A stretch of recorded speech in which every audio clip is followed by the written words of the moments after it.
দর্শক, রাজধানীর উত্তরায় একটি রেস্তোরাঁয় আগুন লেগেছে। আগুন নিয়ন্ত্রণে কাজ করছে ফায়ার ব্রিগেডের 10টি ইউনিট। সেখানে আছেন সহকর্মী নাদিয়া শারমিন, যুক্ত হচ্ছি তার সাথে। নাদিয়া, উত্তরার কোন এলাকায় কোন রেস্টুরেন্টে আগুন লেগেছে সেটি জানাবেন এবং সেখানকার আগুনের ভয়াবহতা কেমন দেখছেন, ভেতরে কেউ আটকা পড়েছেন কিনা?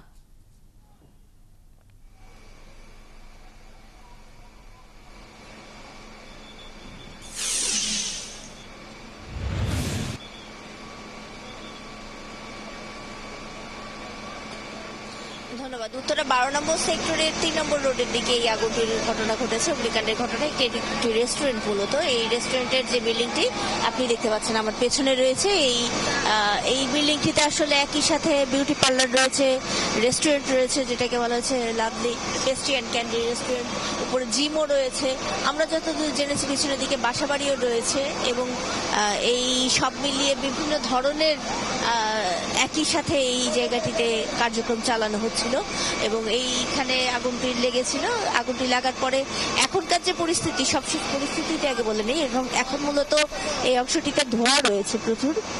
আর যে আগুনের কথা বলা হচ্ছে, মূলত ভিতরে গিয়ে 3 তলা পর্যন্ত দেখে এসেছে, বড় কোনো আগুনের সন্ধান এই মুহূর্তে তারা পাচ্ছে না বলে জানিয়েছে। কিন্তু তারপরেও তারা চেষ্টা করছে যে এই অগ্নি নির্বাপনের যে কাজ যেটুকু বাকি রয়েছে, অর্থাৎ ছাইচাপা আগুন বা ভেতরের দিকে কোথাও যদি আগুন জমে থাকে সেগুলো বের করা এবং এই ধোঁয়াটি মূলত বের করে দেওয়া, যেটি একটি বড় গুরুত্বপূর্ণ বিষয় হয়ে দাঁড়ায় অগ্নি নির্বাপনের ক্ষেত্রে। সেই ধোঁয়া বের করে দেওয়ার কাজগুলো মূলত চলছে।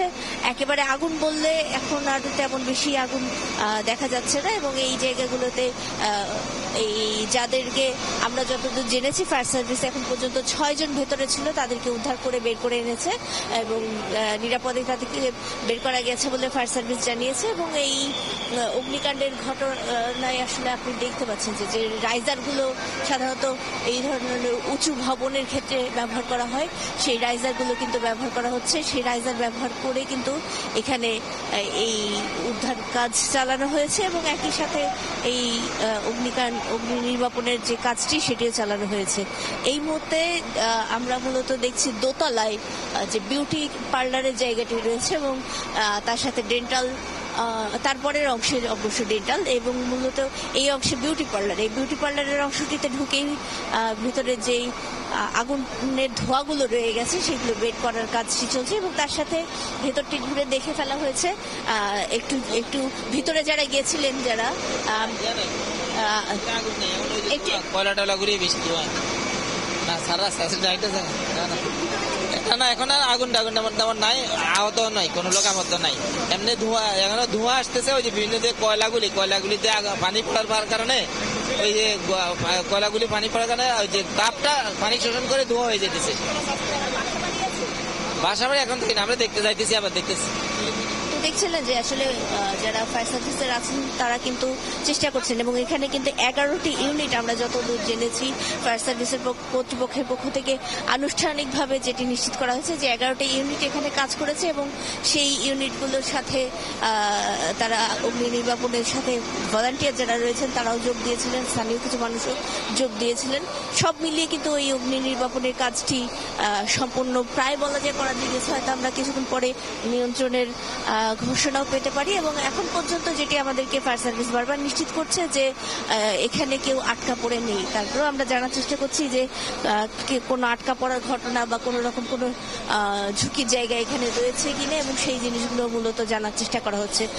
বলে রাখা ভালো, এই পিছনের দিকে যে অংশগুলি এবং এই ভবনের পরপরই মাইলস্টোন স্কুল অ্যান্ড কলেজ রয়েছে এবং মাইলস্টোন স্কুল অ্যান্ড কলেজে বাচ্চাদের থাকতে পারতো যদি তারা আসলে এটি শুক্রবার না হয়ে অন্য কোনো দিন হতো। কাজেই একেবারে যে খুব নিরাপদ জায়গার এই আগুনটি তাও বলা যাবে না। আবার পিছন দিকে যদি আমি আমার ক্যামেরা পার্সনের সাহায্য নিয়ে ধীরে ধীরে দেখিয়ে দেওয়ার চেষ্টা করবো, এই মাঝখানে যে ফাঁকটি রয়েছে এই দুই ভবনের মাঝখানে, সেই পিছনের অংশ দিয়ে কিন্তু দেখা যাচ্ছে যে আসলে আরো ভবনটির সামনে যতটুকু দেখা যাচ্ছে পেছনে আরো অনেকখানি প্রশস্ত রয়েছে। কাজে পিছনের দিকে যেই কথা বলা হচ্ছিল যে এখানে বাসাবাড়ি থাকতে পারে, সেই বাসাবাড়ির বিষয়টিও কিন্তু আমরা আসলে দেখার চেষ্টা করছি এবং সব মিলিয়ে বলা যায় যে এই ধরনের ভবনগুলোর আমরা বেইলি রোডের ক্ষেত্রে যেটি দেখেছিলাম যে বেইলি রোডেও কিন্তু বড় একটি ঝুঁকি তৈরি করেছিল। এই ভবনটি আসলে কি ধরনের অনুমোদন প্রাপ্ত, তারপরে এখানে অগ্নি নিরাপত্তা ব্যবস্থা কতটুকু ছিল না ছিল, এবং একই সাথে এই অগ্নি নিরাপত্তার সাথে সাথে এই ভবনটির আসলে কি ধরনের বাণিজ্যিক নাকি আবাসিক নাকি কি ধরনের অনুমোদন ছিল, এই সবকিছু আসলে যাচাই করে দেখার বিষয় রয়েছে। তবে প্রাথমিক যে কাজটি, আগুন নিভিয়ে যে যারা মানুষ আটকা পড়েছে তাদেরকে বের করে আনা, সেই কাজটি এই মুহূর্তে যেহেতু চলছে, আমরা হয়তো ফায়ার সার্ভিসের সাথে কথা বলার জন্য অপেক্ষা করছি আরো, যে আনুষ্ঠানিকভাবে তারা আমাদের জানাবেন যে এই অগ্নি নির্বাপনের ক্ষেত্রে পরবর্তীতে আরো তথ্যের জন্য আপনার কাছে ফিরবো নাদিয়া, আপনি খবর রাখতে থাকুন।